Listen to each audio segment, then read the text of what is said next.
Hi viewers, welcome to our channel. ప్రస్తుతం మనతో పాటు సీనియర్ జర్నలిస్ట్ దామ బాల సార్ వాడితో మాట్లాడదాం. నమస్కారం సార్. సజ్జల రామకృష్ణారెడ్డి గారికి జగన్మోహన్ రెడ్డి గారు షాక్ ఇచ్చారు సార్. వాళ్ళ అబ్బాయి సజ్జల భార్గవ్ని సోషల్ మీడియా ఇన్ఛార్జ్ గారి నుంచి తీసేసి వేరే వ్యక్తిని నియమించారు. అంటే ఈ మధ్య జగన్మోహన్ రెడ్డి గారు కొత్త వాళ్ళని నియమిస్తూ వస్తున్నారు, పాత వాళ్ళని తీసేసి. కానీ సజ్జల గారికి ఈ స్థాయిలో షాక్ ఇస్తారని చెప్పేసి ఎవరు కూడా ఊహించలేము. మరి ఏం జరిగింది, మీరేం చెప్తారు సార్? జగన్ వరుసగా రీవ్యాంపింగ్ ఆఫ్ ద పార్టీ, అంటే పార్టీని మళ్ళీ ఒకసారి ప్రక్షాళన అంటారు కదా, అలాంటి ప్రక్షాళన కార్యక్రమం మొదలుపెట్టాడు. అది అవసరం కూడా. ఎందుకంటే ఒకటి, తాను ఇప్పటి వరకు పార్టీకి ఇంపార్టెన్స్ లేకుండా 5 ఏళ్ళు పరిపాలించాడు. పార్టీ కేడర్ని పక్కన పెట్టాడు. వివిధ స్థాయి నాయకులు ఉంటారు, ద్వితీయ శ్రేణి అట్లా, అంటే సెకండరీ లెవెల్లో ఉండేవాళ్ళు. వీళ్ళందరికీ తగిన ఇంపార్టెన్స్ ఇవ్వలేదనేది జగన్ మీద ప్రధానంగా ఇది.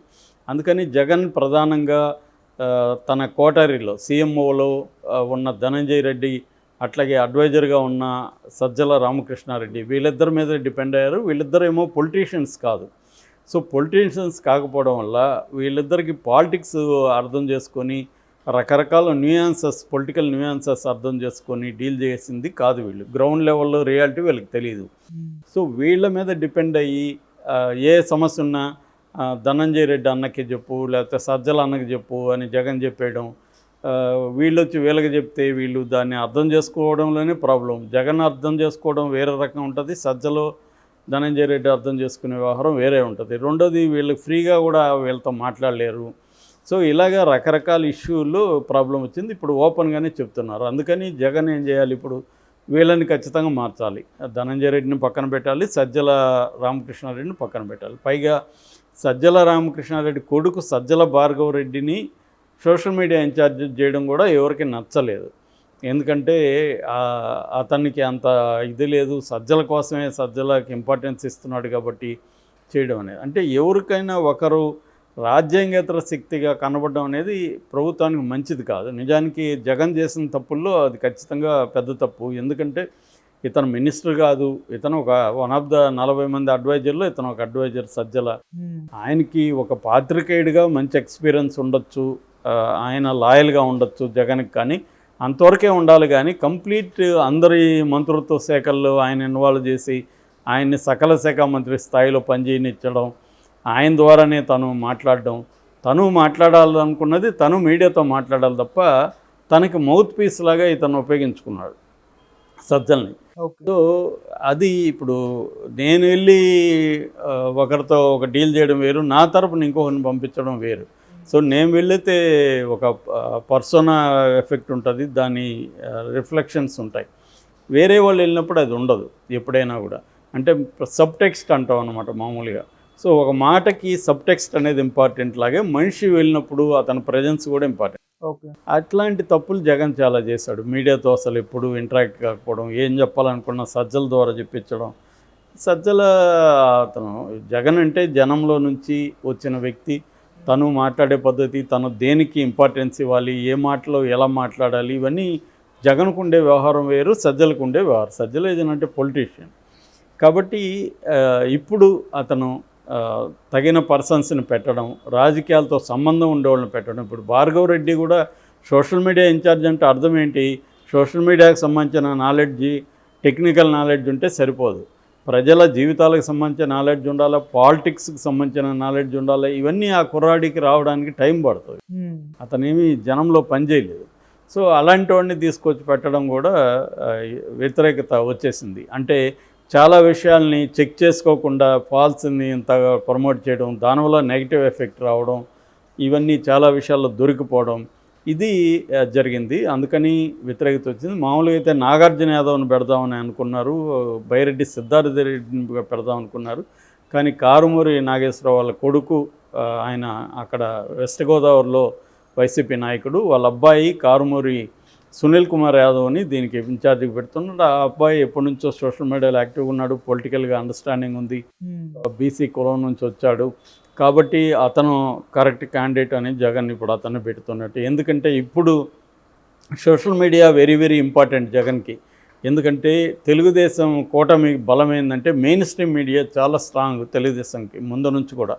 ఒక ఆంధ్రజ్యోతి కావచ్చు, ఈనాడు కావచ్చు, TV5 కావచ్చు, మహా కావచ్చు, ఇలాగా రకరకాల ఛానల్స్, ఇంకా ఈనాడు, జ్యోతి, ఇలాగా న్యూస్ పేపర్స్, దిశ అని ఈ మధ్య కొత్తగా వచ్చింది. వీళ్ళందరూ కూడా తెలుగుదేశం వైపు నుంచి చాలా స్ట్రాంగ్గా పనిచేస్తారు. జగన్కి ఆ యాంగిల్లో తక్కువ. ఒక సాక్షి మాత్రం ఉంది, అదేమీ ఎఫెక్టివ్గా ఉన్న పత్రిక కాదు. ఇక మన టీవీ9 కావచ్చు, ఎన్టీవీ, వీళ్ళు ఏంటంటే కంప్లీట్గా జగన్ వైపు మాట్లాడే బ్యాచ్ కాదు. ఓకే. సో అందుకని జగన్కి సోషల్ మీడియానే బలము బలహీనత కూడా అని చెప్పచ్చు గతంలో.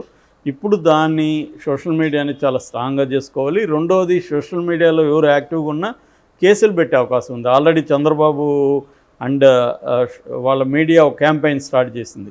అదేంటంటే ఆంధ్రప్రదేశ్కి నష్టం జరిగే విధంగా, అంటే ఆంధ్రప్రదేశ్ బ్రాండ్ని దెబ్బతీసే విధంగా కొంతమంది మాట్లాడుతున్నారంట. అంటే చంద్రబాబుని విమర్శించినా, పవన్ కళ్యాణ్ విమర్శించినా, ఆంధ్ర బ్రాండ్ని విమర్శించినట్టుగా. ఇంతకుముందు ఇక్కడ కేసీఆర్ కూడా అదే అనేవాడు, కేసీఆర్ని విమర్శిస్తే తెలంగాణను విమర్శించినట్టు. అట్లా ఇప్పుడు చంద్రబాబు పాలసీలని, చంద్రబాబు హామీలు ఎందుకు అమలు చేయలేదని మాట్లాడితే ఆంధ్ర బ్రాండ్ని కించపరుస్తున్నట్టుగా కేసులు పెట్టండి అని చెప్తున్నాడు చంద్రబాబు. సో ఇది ఇప్పుడు మొదలయ్యే అవకాశం ఉంది. చంద్రబాబును విమర్శించినా, పాలసీలను విమర్శించినా, చంద్రబాబు హామీలు అమలు చేయలేదని విమర్శించినా వాళ్ళ మీద కేసులు పెట్టే అవకాశం ఉంది. గతంలో జగన్ కూడా అదే పని చేశాడు.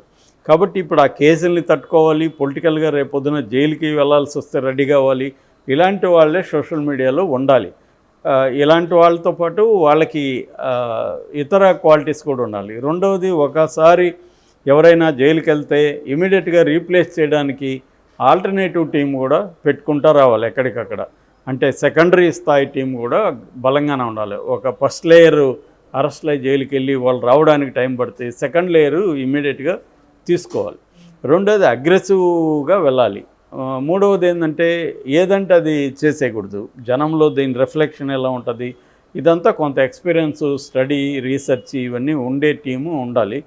అది ఇప్పుడు జగన్ ఆ పనిలోకి దిగినట్టుగా తెలుస్తుంది. కారుమూరి సునీల్ కుమార్ యాదవ్ అని పెట్టారు. సో ఇది ఇంపార్టెంటే. నిజానికి జగన్ చేస్తున్న దాని పట్ల వైసీపీలో కొంత పాజిటివ్ ఇదే ఉంది. అంటే ఇది ఇలాంటి జగనే మాకు కావాలి, ఇలాగ పార్టీని, కేడర్ని పట్టించుకునే జగన్ కావాలని. సో ఈరోజు కూడా జగన్ మన నంద్యాల విజిట్కి వెళ్తున్నాడు. ఎందుకంటే అక్కడ ఒక అతన్ని చంపేశారు కదా. సో ఇలాగా అంటే ఒక రకంగా నేను మొన్న కూడా చెప్పాను, చంద్రబాబు జగన్కి ఆయుధాలను అప్పగిస్తున్నాడు. వాళ్ళ కేడర్ని, వీళ్ళ కేడర్ చంపడం వల్ల, దానివల్ల అనివార్యంగా కేడర్ జగన్ వైపు వస్తారు. ఎవరైనా జగన్ పార్టీలో జగన్కు దూరం అయ్యేవాళ్ళు, జగన్ పట్ల అసంతృప్తి ఉన్నవాళ్ళు కూడా ఇప్పుడు జగన్ వైపే ర్యాలీ అవుతారు. జగన్ కూడా దాన్ని ఉపయోగించుకొని స్ట్రాంగ్గా జనంలోకి వెళ్తాడు. ఎప్పుడైనా కూడా అధికార పక్షం వల్లే ప్రతిపక్షానికి ఆయుధాలు ఇస్తుంటారు. జగన్ కూడా గతంలో అలాగే ఇచ్చాడు. ఇప్పుడు చంద్రబాబు ప్రభుత్వం కూడా అలాగే అనేక ఆయుధాలని ఇస్తూ ఉంది. దాన్ని ఎలా ఉపయోగించుకుంటారనేది ఇంకా వాళ్ళ మీద డిపెండ్ అయింది.